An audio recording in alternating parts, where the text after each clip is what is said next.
What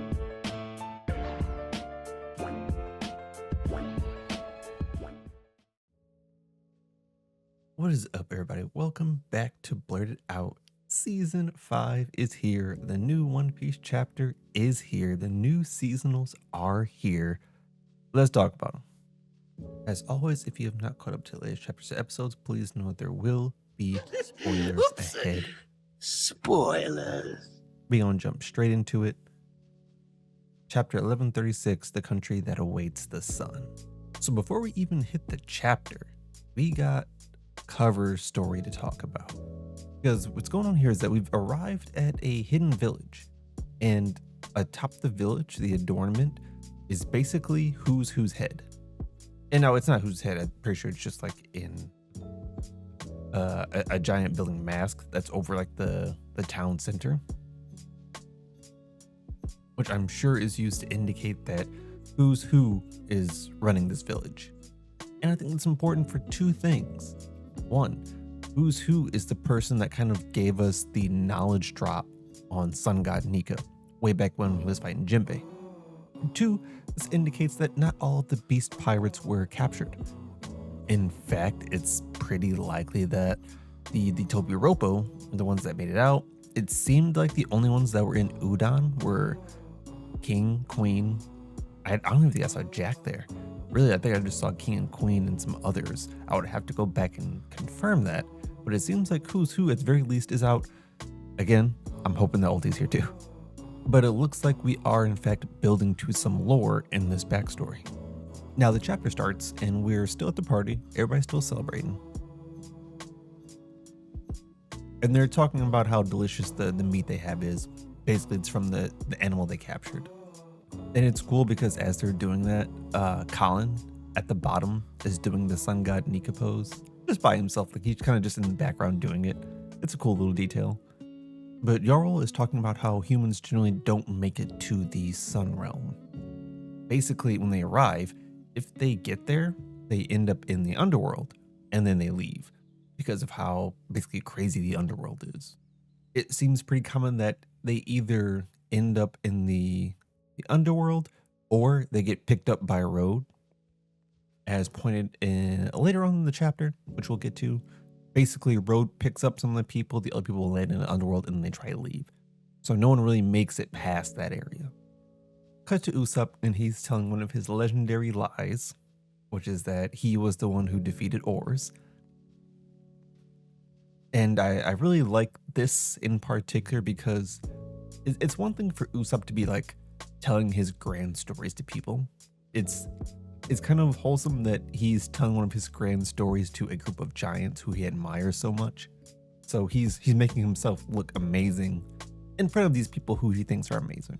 And as the giants and Straw Hats communicate more, it becomes apparent that the giants are somewhat closed off as a people.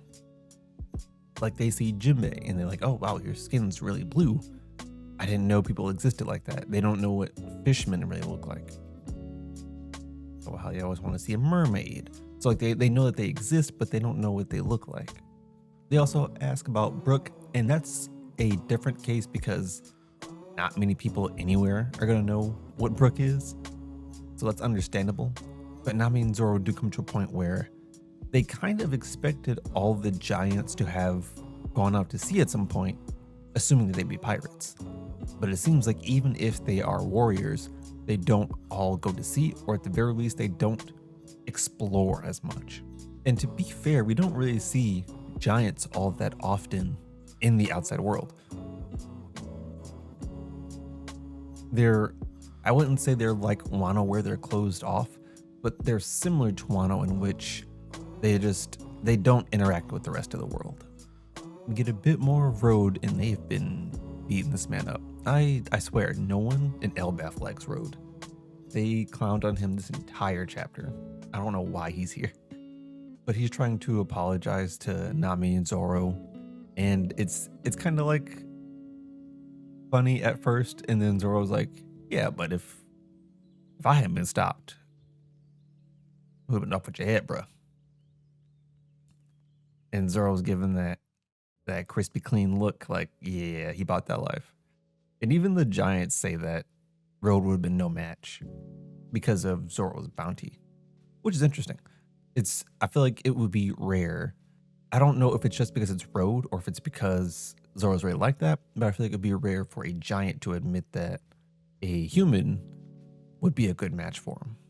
And then Gerd's out here talking about, yeah, go ahead, take him out, which just cements the fact that no one likes Road. Everybody hates Road.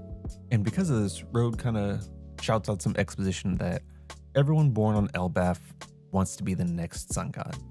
And it kind of piques everyone's curiosity because, we've been hearing a lot about sun god. We know that they admire and revere the sun god. But much like a legend, he has a few different interpretations.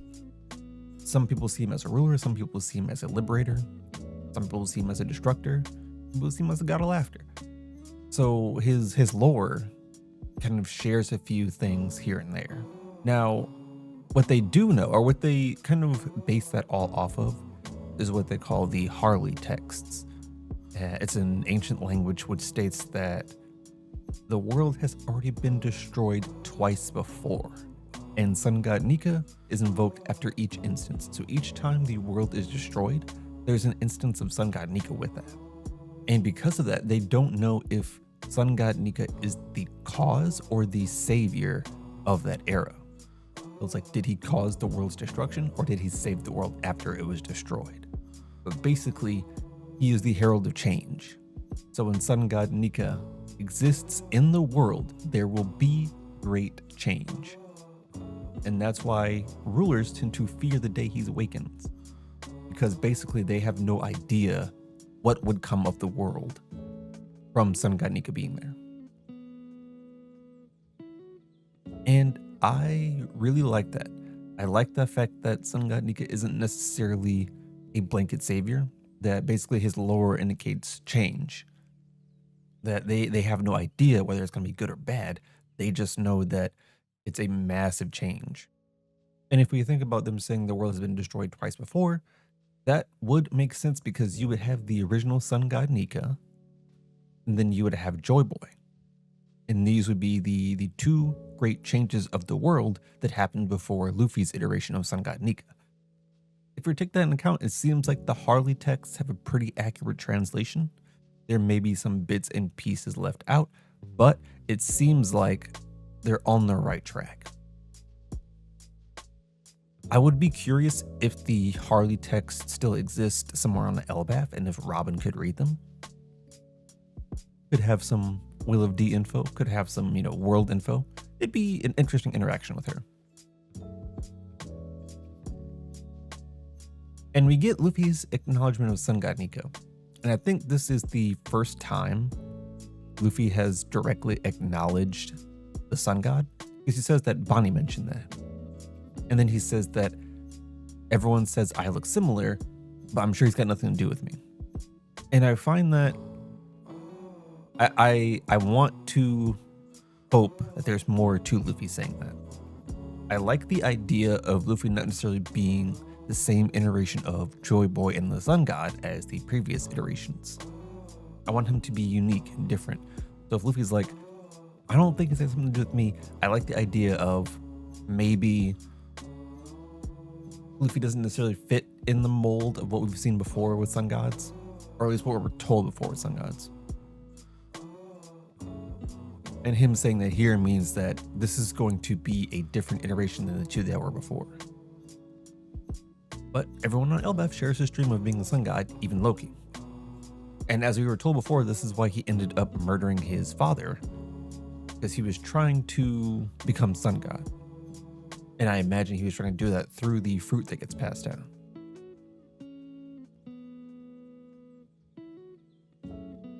Now, Luffy asks if he's actually a good guy, which again is another indicator. When Luffy kind of just says passive things, they're usually indicators of something to come.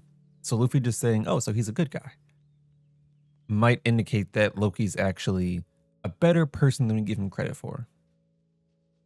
Apparently there was a prophecy that was foretold that basically King Harold will be killed by his son. And I wonder if they had like Hydrude and they're like, oh, it's gonna be him, and then it ended up being Loki. But based on Loki's actions, they probably had a good inkling that it was him because he was a terror. But basically, after Loki was born, a bunch of things started happening, a bunch of tragedies started happening, like the royal steed died, Jorl died, the queen passed on, all in that same area. So at that point, Loki should be only a couple of years younger than Big Mom, if I do the math right. It said shortly after his birth, the horse died. The same year, Linlin murdered Jorl. So Linlin would have been, or Big Mom would have been 5 or 6, I think. So Loki, if Big Mom is what? She's in her 60s? Big Mom, let me see. Big Mom is 68. So Loki should be around 63, 62, right? I'm doing the math correctly? Which obviously is a giant, so that's very young in giant years. But it kind of puts a perspective on how long he's been around. But yeah, when he was young, he basically made a mess of the underworld, making it his playground, killing animals left and right, all by the age of 10. Then he was an arsonist, he was setting villages on fire, and he was being mischievous. He was being Loki. And he seemed to find great humor in that. Now, I don't really explain why he killed King Harold. We are told that he wanted to take the throne, he wanted to be Sun God Nika. There's no direct explanation as to why he killed King Harold to do that. The only thing they really mention about King Harold is that he wanted to connect the outside world with Elbaf and get them to appreciate giants for being more than just warriors. Apparently, Lord Jarl was stabbed trying to stop Loki, which is why he has the sword in his head. But I would be curious to see if he had that sword in his head. No, I don't think he had that in there when he met Big Mom. So I would say Loki tried to kill King Harold probably after he would have been in his teens, I think. If I have a rough understanding of the timeline. And then 6 years ago, he had a run-in with Shanks, and that's when Shanks captured him. Now, normally 6 years ago, we would say that is when Shanks became an emperor. So Shanks interacting with Loki may be one of the things that gave him that status. Because if we look at it, 6 years ago, he was declared emperor. He's only been emperor for 6 years. We know that from chapter 957, or the ultimate chapter where they give out bounties. We know that he's a very fresh Yonko. Now, if Shanks was able to beat him in a fight, that might mean Shanks is top of the top. He might be legit number one, or at least number one for now. Okay, let me rephrase that. I think there are other people that could probably take Loki. I would argue Kaido. I would argue Big Mom. Maybe Akainu. And that's probably... I don't know about Mihawk. I don't know about Luffy. I don't know about any of the other admirals. I think there's still a little bit to discover about Loki. But it seems like Shanks put the balls on him. And this kind of catches Zoro. Zoro's been monitoring the conversation for a while now. We've kind of seen a few reactions from him based on what's being said. We also saw him react when they started talking about the sun god. So it seems like Zoro's been keeping track of things behind the scenes, which is different for Zoro. He doesn't normally do that. He kind of just goes with the flow. But he ends up pulling Luffy aside and breaking everything down. Because he was like, yeah, Luffy's been acting weird, and now I'm hearing all this stuff. Let me talk to him and see what's going on. And basically, Luffy tells Zoro what he talked about with Loki, and that Loki had information on Shanks, and that he wanted to be free to get that information. So it sounds like Zoro is going to tag in on this. And Zoro's first inclination is that Loki's tricking him because of what he just heard from everybody. But I think the fact that he points out he's just guessing best on his reputation indicates that he hasn't made a determination of whether he's good or evil yet. He's just going off what everybody else says, which makes sense. But they're basically like, yeah, we're going to go free him. If he ain't good, we going to fight him. It is what it is. And in doing so, Nami shows up and she also tags along. So basically we have Luffy, Nami, and Zoro with the accompaniment of Road, who is now apparently Nami's slave. Road seems to be the Sanji of the new giant pirates. But somehow worse PR. But basically they're going to the castle to get the key. And possibly steal any treasure that's in there, knowing how Nami is. There's some really funny interactions between Zeus and Road because they're talking about being Nami's slaves. And basically, Zeus is number 1, Sanji is number 2, and then Road would be number 3.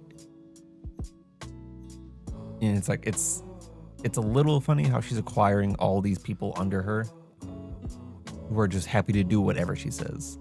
Now, as they're leaving, Nami mentions that it feels kind of bad to leave, but Road indicates that everyone's pretty much drunk at this point, so they don't even know what's going on. I think that might come into play later. I would also wonder what the rest of the Straw Hats that stayed back are doing. Like, Usopp and Brook were there, but obviously they didn't come along, so what are they going to be taking a part of? Now, at this point, Stabs and his friend have left the castle because they are in the underworld. So they're probably going to break in here. They might find the giants that tried to fight them. So they might get an inkling of what's going on. One of the things I'm very curious about is that no one has had any indication of noticing any strange hockey. Like there's been no glares or looks to the side about feeling a strange presence. I'm curious to see if it's just because of the sheer size of Elbaf that maybe it's a distance away. But I want to see something like that happen soon. And for the last section of the chapter, we go back to the underworld, and it turns out that Stabs and his friend have gone to visit Loki. It's unclear if they were told where Loki was or if they just deduced he'd be down here. But it seems like they're trying to invite Loki to the God Knights. And not only does Loki refuse, he's well aware that that would make them celestial dragons.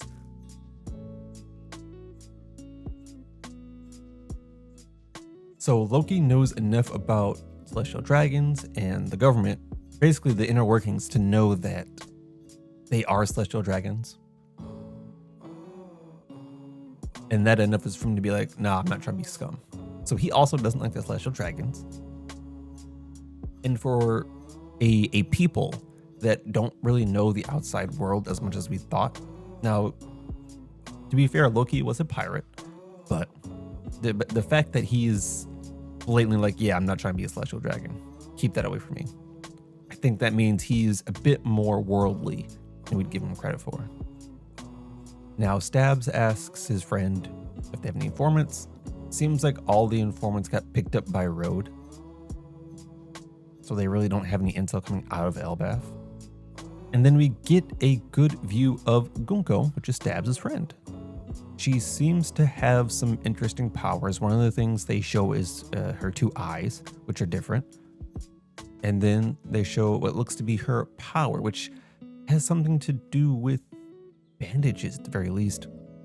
One of her arms starts breaking down into bandages with an arrow at the end. And you can see like bandages are on her leg. She has bandages on her arm, bandages on her face. So she's covered in bandages, and she seems to have some kind of control over those. And as she's kind of like displaying that, one of the underworld wolves come up. And she basically makes short work of the wolf. Now it looks like she can like create a length of bandage or whatever that is. And then she can alter where it's connected to her. So she makes symbols like she's almost cutting the bandages. And where she cuts it, it separates from her. And she uses the separated part to tie around the wolf and hang him up. And you can see the part where she cut where it's like this is where the bandages separate. It's a really interesting power to see, and it reminds me a bit of what stabbed Sabo back when he was fighting against Imo and the Gorosei. The only difference is that this is not a dark arrow, it's a light arrow. And basically they have this wolf hung up and they're like, all right, we'll spare him if you give us information. If you join the God Knights, we will spare this wolf. And Loki's like, all right, bet, let him die. He said, I accept my friend's fate and wish him peace in death. So basically he's like, nah, you can kill whoever you want. I ain't joining you. And then he says he'll swallow up his fury and use it to fuel him when he reduces this world to rubble. So he is clearly showing no fear in the face of these two God Knights. And I think he should be able to get an indicator of how strong they are based on just how they took out the wolf and just on aura alone. He doesn't seem to be reacting to the Shanks clone. Stabs doesn't seem to have his attention. Based off what we were just told, if Shanks is the one who captured Loki, Shanks is the one who interacted with him, and Loki talked about how he was a coward, they seem to have enough interaction to where Loki would recognize Shanks. Now, if it's solely because he has the hood on and he can't see his face, that'd be one thing. I feel like this is another one of those instances where Shanks has an aura. Shanks has hockey like nobody's business. You would think that Loki at his strength would have the ability to detect that to some degree. He would at least feel the same aura. That may be doing a little too much. I'm not entirely sure.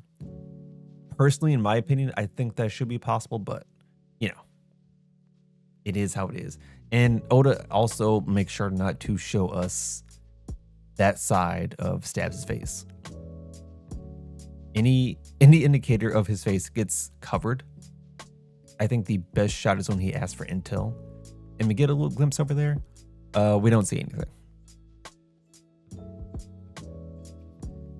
So Oda is deliberately trying to keep us from seeing that eye. I think we're going to get an unmasking here shortly, because I doubt they're going to leave empty-handed. And if Luffy's on his way to get the key, that means he'll be on his way to the underworld right after. So there may be a meeting in the near future. Also to point out, Loki at the end here talks about reducing the world to rubble. Essentially one of the two things that Sun God Nika does every time he's invoked, which is creation or destruction. So Loki wants to be that destruction. And I'm wondering if we're getting like a two halves thing here where Loki is destruction and Luffy is the savior. Very interesting. Very good chapter. Very good way to come back. This chapter was solid. This chapter had lore. This chapter had humor. This chapter has some cool scenes in it. We got Loki stabs. We got Gunko. Like, this chapter was heat.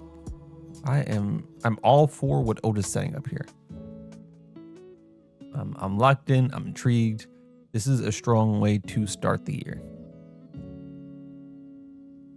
And now just a little bit of seasonal talk before we close it out, because we got some new stuff to watch. So I think I've somehow taken it upon myself to watch just every kind of isekai that shows up this season. I mean, obviously I'm watching Sakamoto Days. See, I've read Soul Leveling, but I am keeping up with the anime. But some other ones that are kind of like one-offs. We have a Guild Receptionist. That one seems pretty cool. I Left My A-Rank Party. I'm liking that one. Possibly the Greatest Alchemist of All Time. Daily Life of a Middle-Aged Shopper. That one intrigues me a lot. Middle-Aged Shopper. I've seen like the first episode of a couple of these now. Madaka's Impervious to My Charms. That's another one. Worthless Appraiser Skill. Headhunted into the World. Like they went crazy on isekai. and I love it. So I'm really going through the gauntlet of isekai to see which one stands out on top. There's also a bogus skill. Like there's so many I want to watch this season. It's insane. And I am going to try and watch them all and properly review and or give my opinions on each one. So be looking out for that as well. As always, thank you for listening. Hope everyone had good holidays. Welcome back to the world. It continues to rotate. I will catch you in the next episode. Peace.